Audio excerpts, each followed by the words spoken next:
Bonjour à tous, je m'appelle Ulrika et je suis aristocrate, originaire du Sénégal, mais j'ai grandi en France. Bon, je dis aristocrate, mais je ne sais pas si ce titre me décrit vraiment. Après tout, je suis une négresse et je ne peux pas vraiment vivre la vie d'une aristocrate. Mais j'expliquerai un peu plus tard.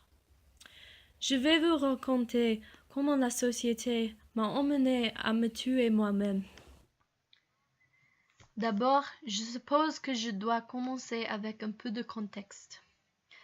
Une bonne famille m'a sauvé de l'esclavage au Sénégal, et Madame de B, que je considère comme une mère, m'a élevée. Madame de B m'a traitée comme une fille, et j'ai reçu une bonne éducation. J'ai eu beaucoup de talent. Par exemple, je pouvais chanter et je pouvais danser. Dans mon enfance, j'ai reçu beaucoup de louanges et donc je me sentais vraiment comme une aristocrate. J'étais intelligente, je venais d'une famille riche, j'avais beaucoup de privilèges et d'opportunités. Je n'avais aucune idée de la réalité que parce que j'avais la peau noire, je n'aurais pas été acceptée dans la société. Peut-être j'aurais pu continuer avec cette bienheureuse ignorance, et ma vie serait différente si la marquise n'avait pas détruit mon illusion. Après tout, les gens importants pour moi, comme Madame de B et son petit-fils, qui était mon meilleur ami cher, n'avaient pas honte de moi et me traitaient normalement. Si seulement je pouvais continuer sans découvrir mes limitations. Alors, je dois expliquer. Un jour, quand j'avais 12 ans, j'ai entendu une conversation entre Madame de B et son amie la marquise, et j'ai découvert la vérité. La vérité était que, en tant que noire, je n'aurais pas un avenir dans la société française. Je suppose que j'aurais pu agir différemment que je ne l'ai fait. Je n'ai pas compris complètement que je n'avais pas commis de faute, que cette injustice devait changer. Peut-être je devais me battre contre cette injustice, mais j'ai décidé d'accepter mon destin. C'était difficile quand il n'y avait aucune autre personne que moi, une autre personne noire avec qui je pouvais partager la peine. Je me suis sentie seule au monde, donc j'ai senti la honte pour ce que j'étais, plutôt un désir de me battre contre l'injustice. C'était moi seule contre la société. Qu'est-ce que je pouvais faire?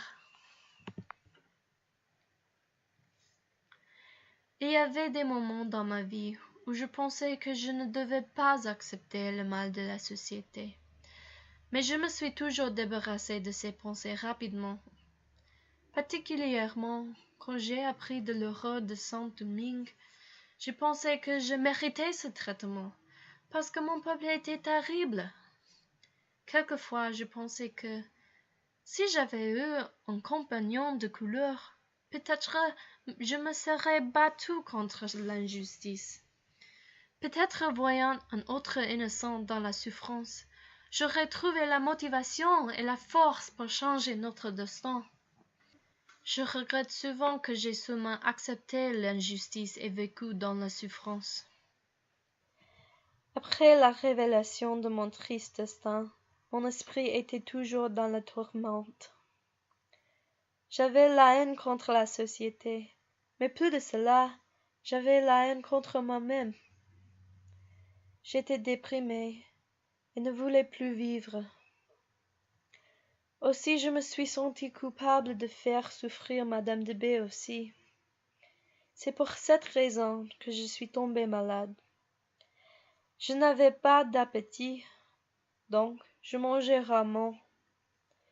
Durant les nuits, les pensées terribles m'assaillissaient, donc je ne pouvais pas bien dormir. Quand j'ai réalisé que j'étais amoureuse de Charles, les choses sont devenues pires. J'étais jalouse de sa femme, et ma haine pour moi-même a grandi.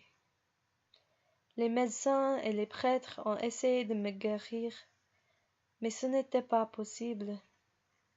Je n'avais pas d'espoir, pas de motivation pour vivre. Éventuellement, les injustices de la société m'ont tué. Vous qui entendez mon histoire, s'il vous plaît, écoutez ma demande. Soyez aveugle aux différences de personnes qui ne sont pas les mêmes que vous. Ces choses ne sont pas importantes. Soyez tolérants et aidez ces personnes à avoir des opportunités que vous avez. Vous devez combattre les injustices de la société, même si les injustices ne vous impactent pas. Pour les victimes de ces injustices, écoutez-moi. Ne les acceptez jamais.